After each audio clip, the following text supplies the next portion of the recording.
सद्गुरुवार के दिन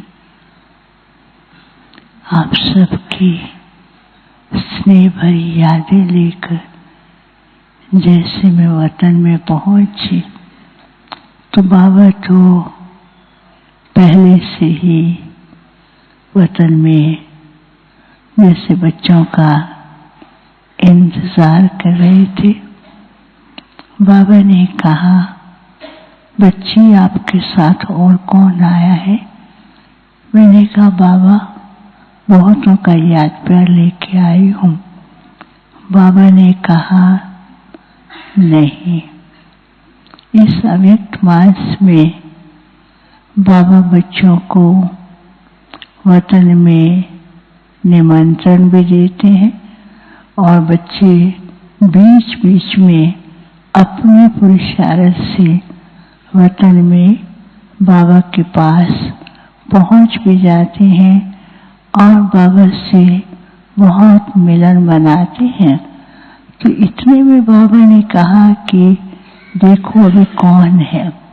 तो क्या देखा कि बाबा के पास बहुत सारे बच्चे थे।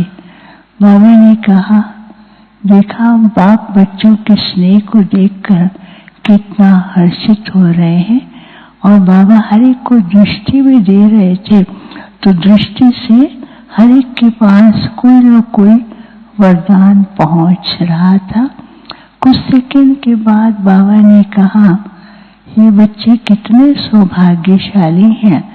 ये सब के सब खास करके इस अव्यक्त मास में खजानों के कंठे पर बैठे हैं। तो जैसे बाबा ने कहा कि खजानों के कंठे पर बैठे हैं, कहीं पर हैं, चाहे देश में है विदेश में है, बाप के साथ समीपता और बाप से प्यार होने के कारण जैसे कि खजानों के कंठे पर बैठे हैं। तो इतने में क्या हुआ, हर एक की झोली में बहुत से रत्न पहुंच जाते थे। हर एक उन खजानों को देख करके खुश हो रहे थे। तो बाबा ने कहा, बच्चे इन खजानों से क्या करोगे? तो मुस्कुराते हैं, बाबा आपने दिया है, हम इनका स्वरूप भी बनेंगे और इससे दूसरों को अनुभव कराएंगे।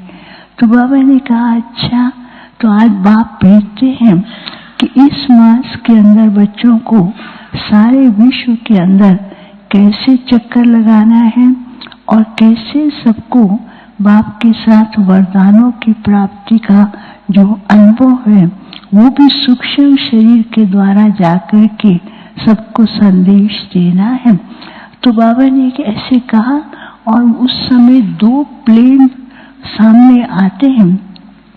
एक प्लेन की बहुत सुंदर डेकोरेशन थी, छोटी छोटी लाइट की जैसी डेकोरेशन थी और बहुत सुंदर बना हुआ था। एक प्लेन था, बहुत सिंपल था लेकिन देखने में बहुत रॉयल था। तो बाबा ने कहा, जिसको भी जिसमें बैठना है वो सब बैठ जाए। तो जो प्लेन डेकोरेटेड था और उसके ऊपर लड़ियां लगी हुई थी, तो सभी कोशिश करते थे कि हम उसमें बैठें, लेकिन जैसे उसके पास जाते हैं बैठने के लिए तो उसकी लड़ियां निकल करके हर एक को कोई रास्ते में बाधा आ जाती थी, किसी को वो लड़ी बांध लेती थी। कभी कोई गेट के पास ऐसे वो दो चार लड़ियां लगी हैं, एंटर नहीं कर पाते थे। लेकिन जो दूसरा प्लेन था उसमें केवल एक दो ही जा करके बैठे और जैसे उस प्लेन में बैठे दूसरे में उसकी बहुत सुंदर डेकोरेशन और चारों तरफ लाइट ही लाइट निकलने लगी। तो बाबा ने कहा, देखो बच्चे उड़ना चाहते हैं, उड़ते भी हैं, लेकिन बीच बीच में बच्चों के सामने कोई न कोई प्रकार का कर्म बंधन के ये जो सूक्ष्म तारे हैं वो सूक्ष्म तारे उनको उड़ने नहीं देती हैं। तो वो सूक्ष्म तारे उनको किसी न किसी बात में बांध देती हैं और दूसरा बच्चों के अपने संस्कार और मैंपन की बातें जो है वो बच्चों को ऊंचाई से नीचे की ओर ले जाते हैं। तो बाबा ने कहा कि इस मास के अंदर बच्चों को खास करके एक तो अव्यक्त स्टेज और दूसरा ट्रस्टीशिप और तीसरा बाबा ने कहा न्यारा और प्यारा बनने का विशेष अभ्यास करना है। और चौथी बात कि बाप का साक्षात्कार कराने के लिए सूक्ष्म मशीनरी को तेज करना है, क्योंकि अभी समय है सूक्ष्म मशीनरी को यूज करने का। तो वो बच्चों को इसके अभ्यास के लिए अपने को हल्का करना है।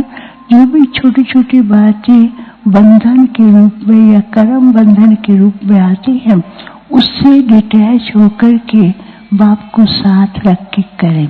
फिर बाबा ने किया कि वो दोनों ही प्लेन जो थे बिल्कुल प्लेन हो गए।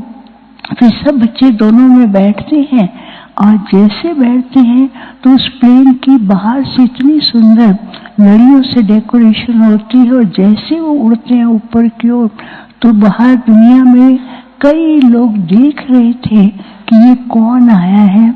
उनको जैसे फरिश्तों का साक्षात्कार हो रहा था। तो बाबा ने कहा अभी फरिश्तों की मशीनरी को तेज करना है, क्योंकि समय अपना जलवा दिखा रहा है, लेकिन बच्चों को अपना जलवा दिखाना है। फिर तो बाबा सबको बहुत प्यार कर रहे थे। बाबा ने कहा खजानों से भरपूर है और खजानों से सदा भरपूर रहे और सबको वरदान देते रहे, वरदानी स्वरूप बने। फिर बाबा ने सबको याद दिया और मैंने भोग स्वीकार कराया। भोग के बाद जिस किसी के भोग थे उनकी भी बाबा को याद दी और बाबा ने उनको भी याद दिया।